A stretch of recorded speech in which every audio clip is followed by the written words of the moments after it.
This is Doug Crawford-Brown with the narrated version of the talk that I gave in Lahti at the Smart City Conference in May of 2016. The slide timing is enabled here, so when you get to the end of the slide, it will advance automatically to the next slide. The topic I'm going to look at is making smart cities intelligent and wise. And so I'm going to frame it first as a series of challenges, but also then look at the question of how, if we overcome those challenges, we can make a smart city, as I say here, not only smart, but also intelligent or wise.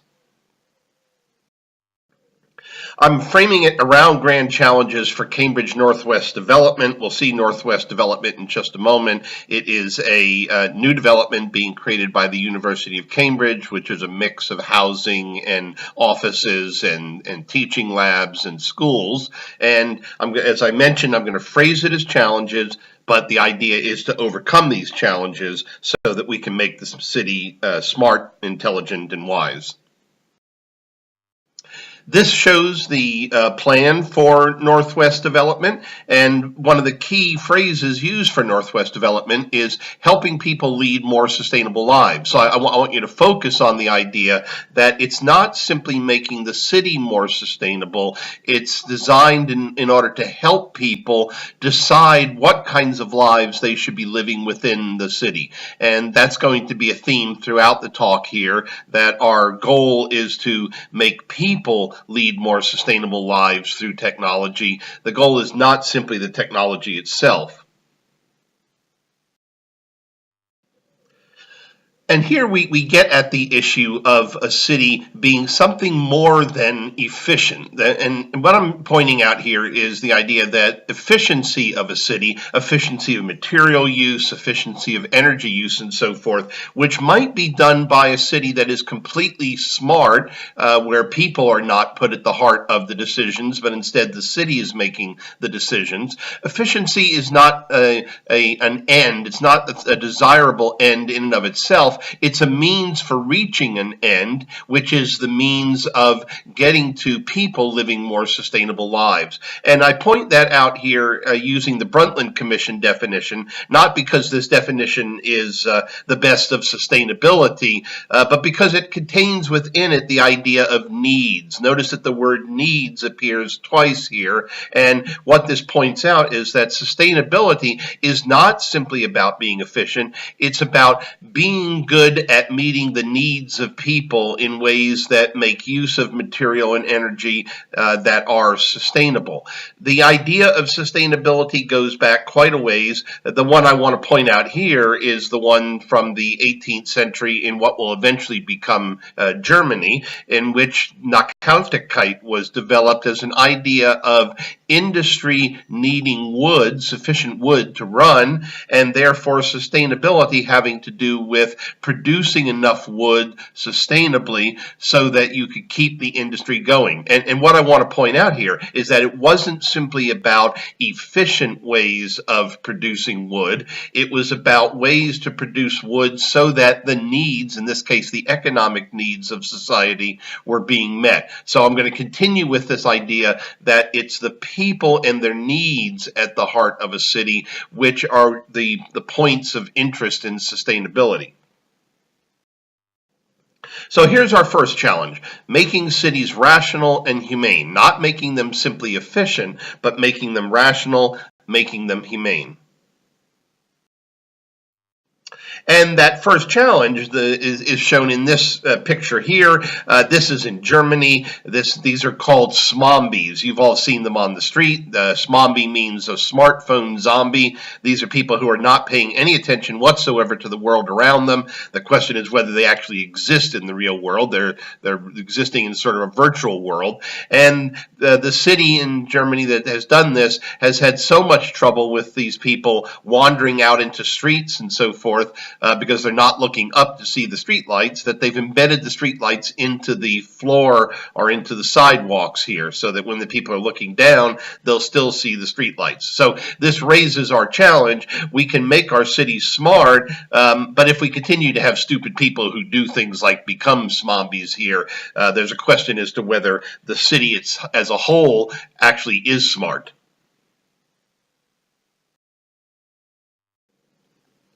In order to figure out how we're going to move from smart to intelligent to wise, I think we have to put the idea of rationality onto the table. And this is going to be rationality as viewed by Bertrand Russell.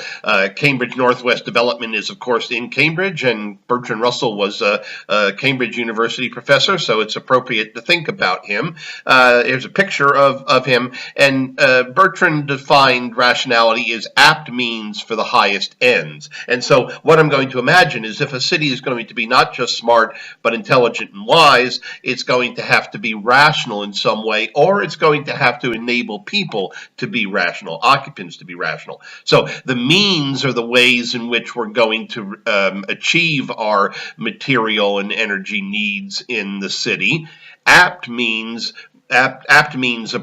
appropriate means, choosing means that are not simply the best means possible, but good enough means. Not quite bad means, but also they don't have to be the perfect means. So finding a right sort of balance there.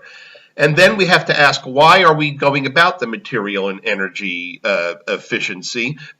And we're going to define that as a highest end. So a smart and intelligent and wise city not only has the ability to support various means for efficiency, it lets people choose the appropriate means, or enables people to choose the appropriate means, and that city keeps in mind, or has the citizens keep in mind, the most important ends in life that are going to be achieved.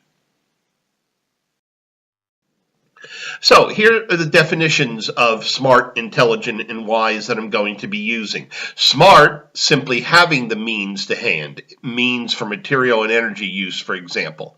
Intelligent, knowing which of these means are sufficiently apt. They're good enough to be doing whatever it is that we want to be doing in meeting our needs, but are not necessarily designed to be the best available means, because we may not be able to afford the best available means. And then finally, wise, knowing which of the various apt means are available help us reach the highest ends. So the highest ends might be efficiency of material and energy use, but they certainly are also much broader, having to do with a high quality of life within the city.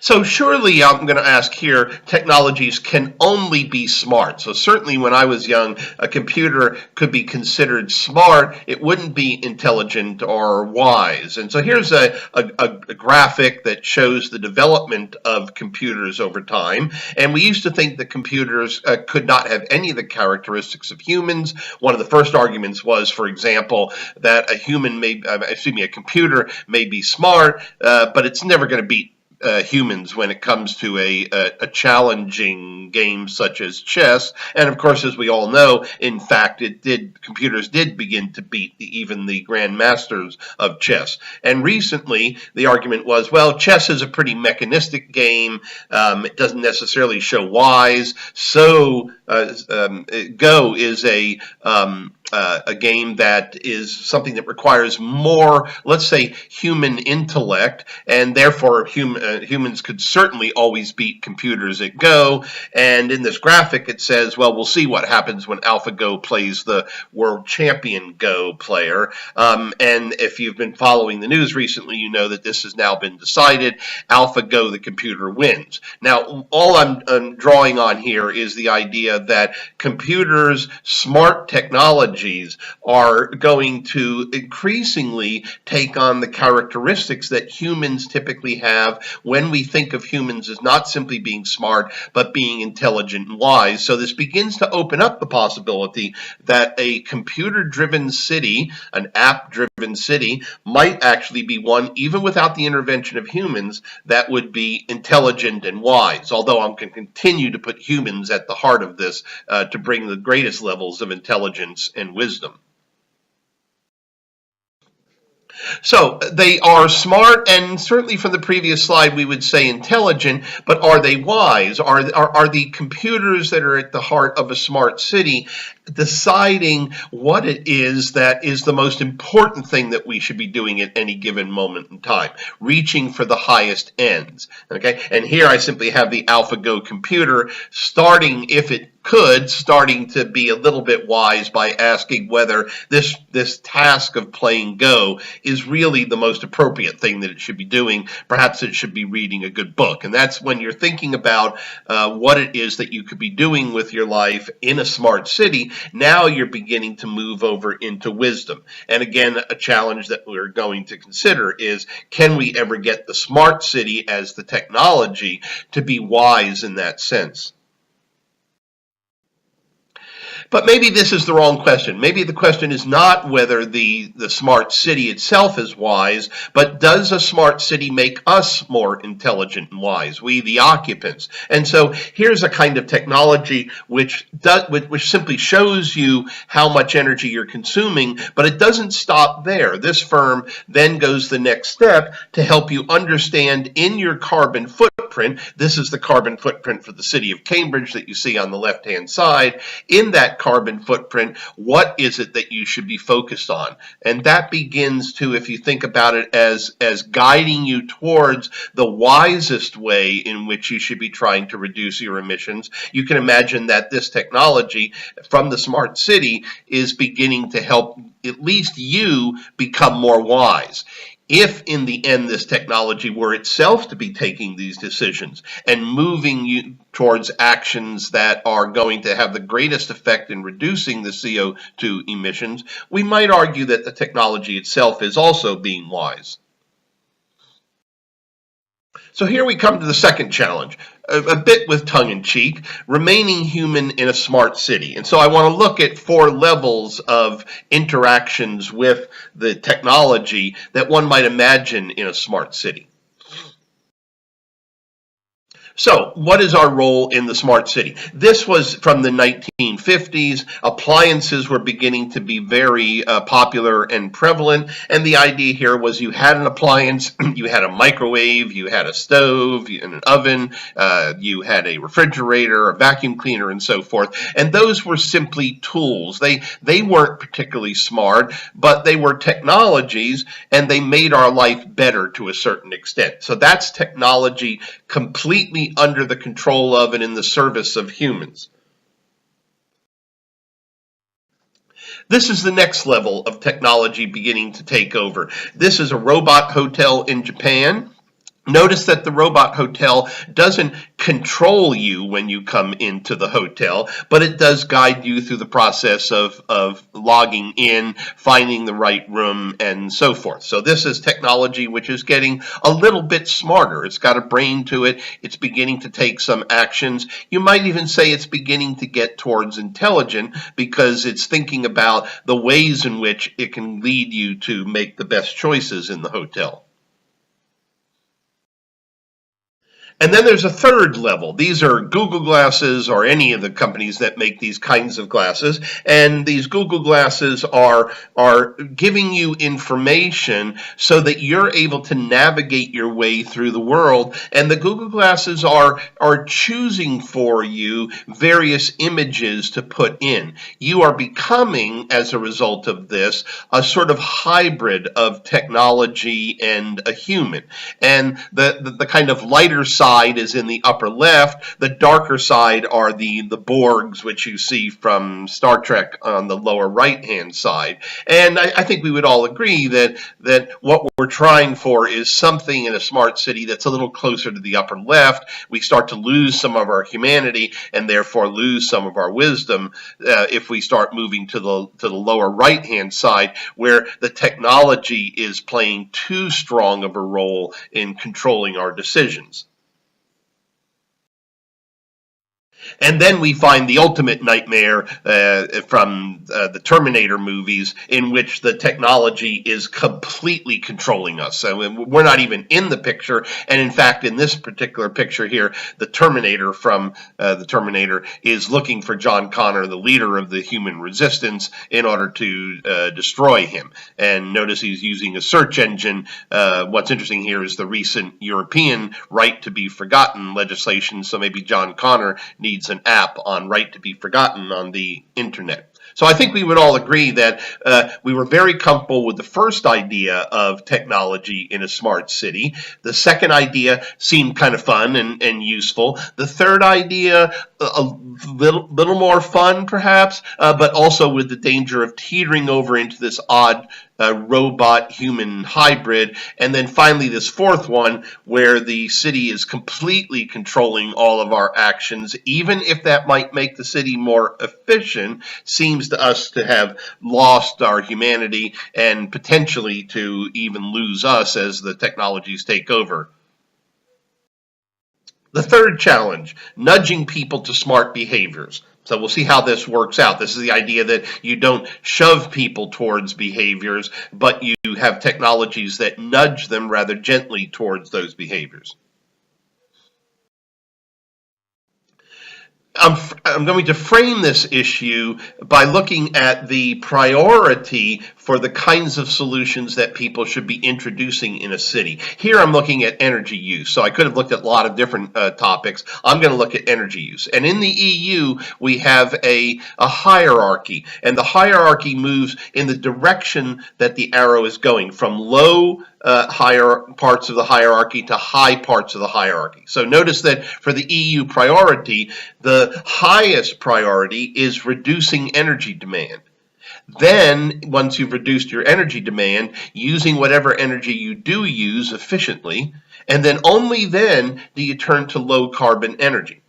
However, when you look at investors, they have a hard time figuring out how they're going to make money off of demand reduction and perhaps even off of energy efficiency. So we tend to run towards low carbon energy in the investor world. So all I'm suggesting here is that whatever this smart city is, it is one that is going to have to nudge us towards behaviors of demand reduction first, and then only after it's done that, begin to move us towards energy efficiency improvements and low carbon energy.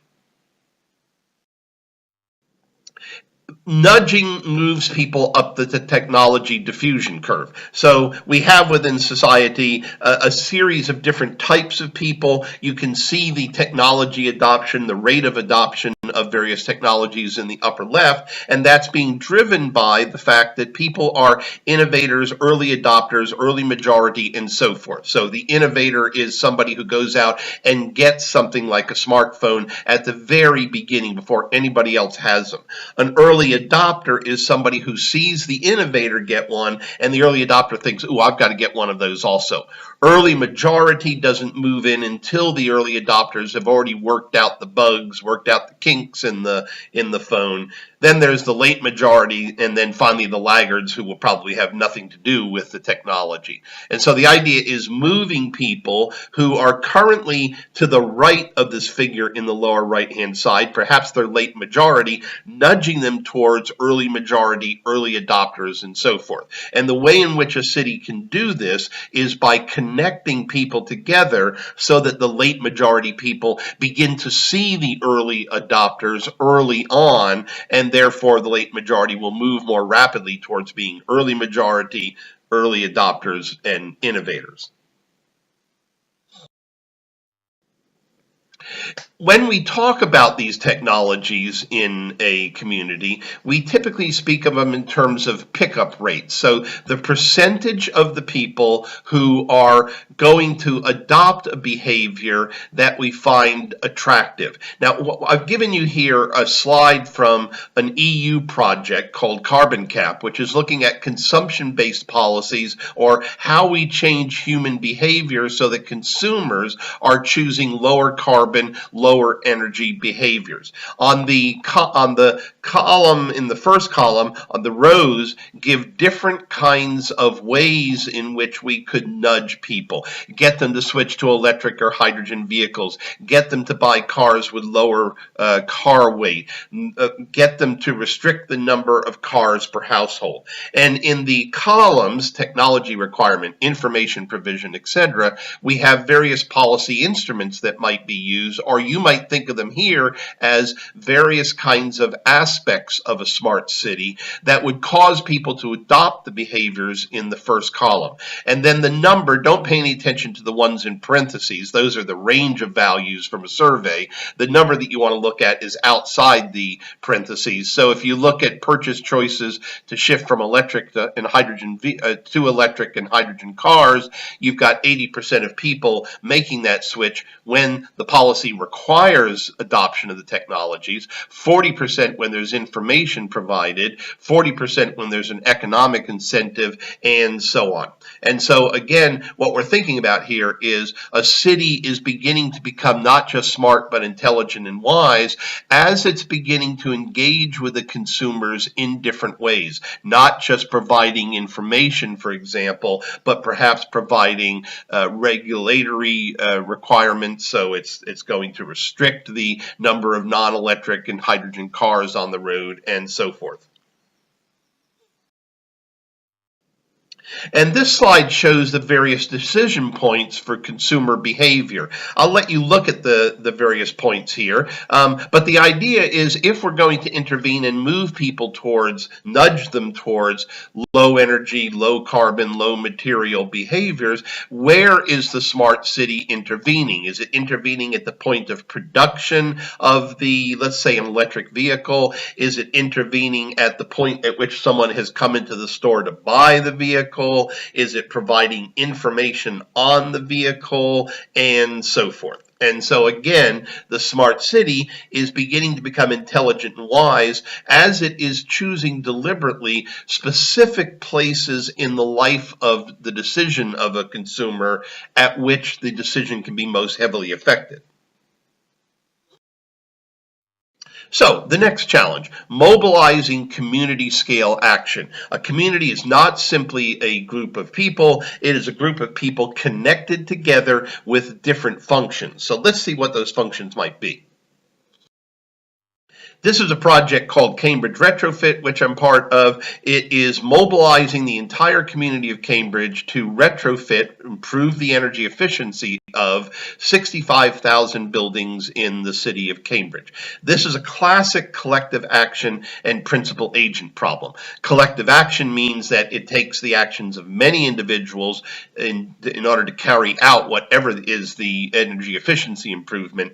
Principal agent means that the people who are responsible for a decision and have the resources may not be the ones who benefit from it. So if you're a landlord and you're letting your property to somebody else, you don't have much of an incentive to improve the energy efficiency of the property because you're not paying the energy bills. But if you're the tenant, you don't have much of an incentive to improve the energy efficiency of the property because you don't own the property. And why would you put money into the asset that's owned by somebody else? So that's something which a smart city, a wise city, is going to have to overcome, this collective action principal agent problem, if it's going to assist in mobilizing humans for retrofit actions. And on these next two slides, it shows the groups of people that we're going to have to mobilize in the city of Cambridge, each of whom has a different role in this retrofit process. So going clockwise, there are the building owners, there are the firms that deliver a retrofit to your building, there are people who supply the doors and windows and so forth to the delivery agent. There are the financiers who are going to provide the finance for the retrofit. And then in the next slide, we have the other three groups. The innovators, this shows Cambridge Clean Tech with Martin Garrett, who was at the Smart City Conference. There are educators, not people like myself who are university professors, but educators who go into homes and businesses and speak to them about how they could improve their energy efficiency, reduce their carbon through a retrofit. And then there are the planners. They are the city government, the housing industry, the English heritage in England, and so forth, who are going to enable these retrofits. Okay, and so what we notice is that for the city to be smart in mobilizing people, it has to recognize that in order to carry out these kinds of actions, you have an interacting network of agents. And therefore, you aren't simply, as a smart city, attempting to change the decisions of one person at a time. You're attempting to bring these people together so that they can form themselves into a network to deliver the retrofits. And we do that in the case of Cambridge Retrofit by providing a Making It Happen website and apps and so forth that will bring together various partners. What's important about this figure is the lower right-hand side, where you begin to see some of the 100+ organizations that are part of this network that is delivering Cambridge Retrofit. And then finally, what we have as nudgers are the champions. These are people in each of those 7 sectors that I spoke about earlier. So, for example, this is Nikki Whiteman at Savills in Cambridge. Nikki would fall into the delivery agent side of the retrofit or into the building side of the retrofit categories. And the idea is that because she is a trusted partner of many people in the city, if we can reach her and she can participate, or if our smart city can reach her and get her to participate, she becomes an innovator or an early adopter, and other people listen to her and move from being late adopters to perhaps early adopters. And finally, on this category of moving people forward, what we've created is a city that has a map within it, and the map shows what kinds of buildings are in each part of the city. Because if you're a human taking decisions on where you want to invest your retrofit resources, you want to invest those resources wherever it's going to be easiest to get people to be nudged towards having retrofits. And this map shows the characteristic of all the buildings in each of these various grid cells here, and that enables the decision maker to make wiser decisions about where to invest their resources. When we do this, when we get people to invest their resources, the smart city is going to have to think about what it is that is going to be the choice for retrofit of a building. This shows the various technologies that go on inside of Cambridge Retrofit and how much carbon reduction you get from them. Notice down the bottom I've said based on need analyses, not simply building energy models. Building energy models would suggest that you get greater carbon reduction than you see here. Need is a program in the UK that actually measures the energy reduction or the carbon reduction after technology has been put in place, and that's the reason that we do that is because behaviors influence very heavily what the effectiveness of a technology is going to be, as we'll see in the next slide. And in this slide, you see the British research establishment passive house program. And when passive houses were introduced in the UK, a series of them identical passive houses were built in places such as Wales. And what we found when we studied those houses is a 3-fold, sometimes a 4-fold difference in exactly the same house, but different people living in those houses. What that suggests, therefore, is that in many ways it's not the technology of the house which delivers the carbon reduction, the energy reduction, but it's the human behavior living within that technology that is crucially important in delivering on the final end, which in this case is energy and carbon reduction. So again, we've put humans and their behavior at the center of what we've been considering here, a smart building, but by extension, a smart city. Now, at the end, I'm going to give just 3 quick closing challenges. I've given you 4 so far. Here are 3 quick ones. Number 5. Formal and informal growth of cities. I know we tend to think in Europe of a city like Milton Keynes, which is up in the upper left-hand side. Heavily planned, very well laid out, a central governance system. So you can imagine apps and computers and so forth, technologies running that city efficiently. But the reality is, for the vast majority of people who will live in cities around the world, they are living in the mega cities of the developing nations, and you've got them in favelas or informal neighborhoods, informal developments. And it's not clear how one turns these informal developments into a smart growth pattern, because there is no growth control here. The control is being exercised by individual people who choose where they're going to put up their building in the favela. So what we need in a smart city is a transmission like in a car, between an engine and the wheels, a transmission of governance between this top-down model, which is Milton Keynes, and a very bottom-up model, which is the favelas of the mega cities of the world. And we don't yet have that governance, and we don't yet have the technologies that are supporting that kind of governance that allows the top-down planning, but also allows for this bottom-up organic growth of the cities.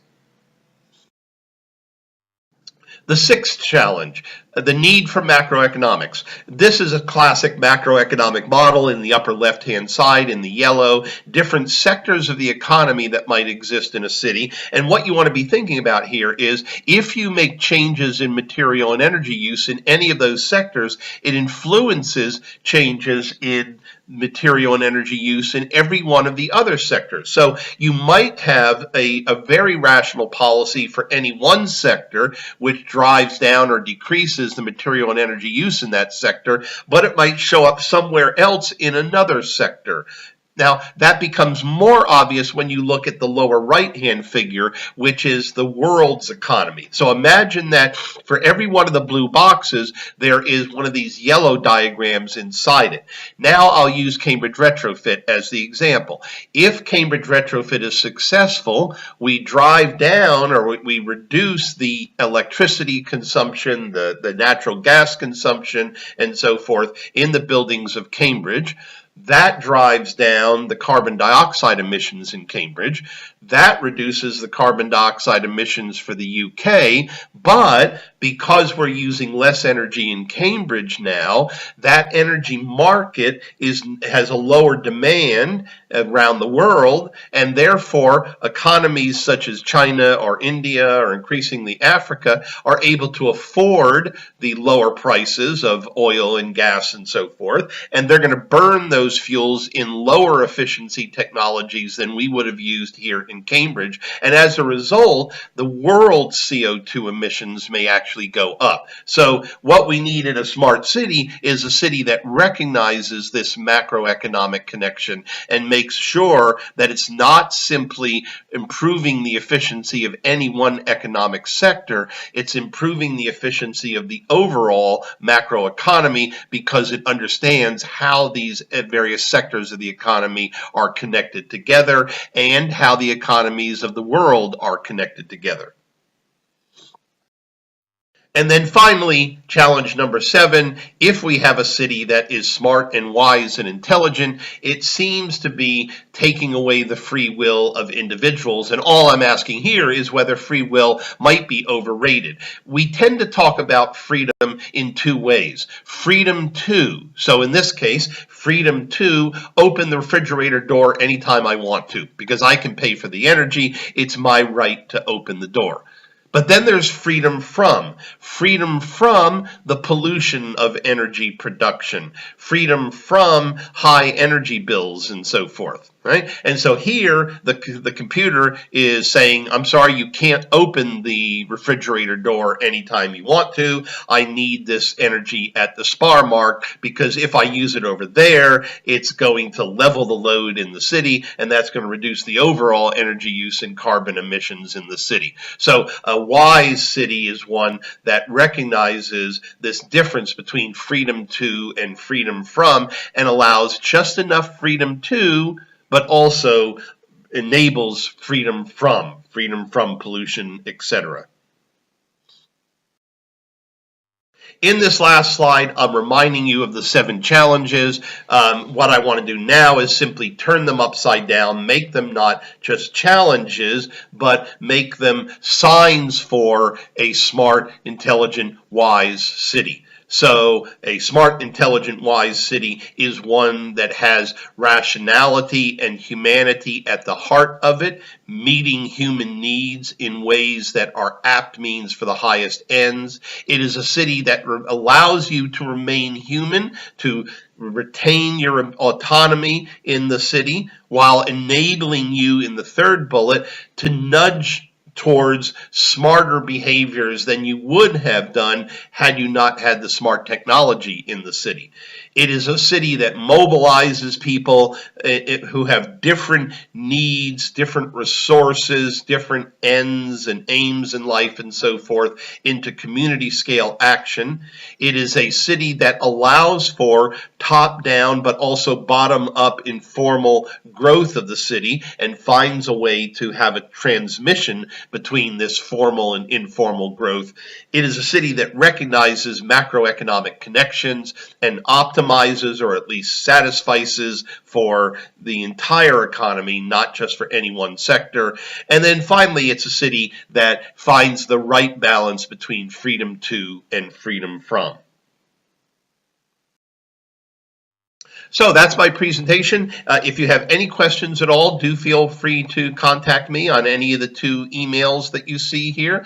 This has been Doug Crawford-Brown, and thank you for listening to the presentation.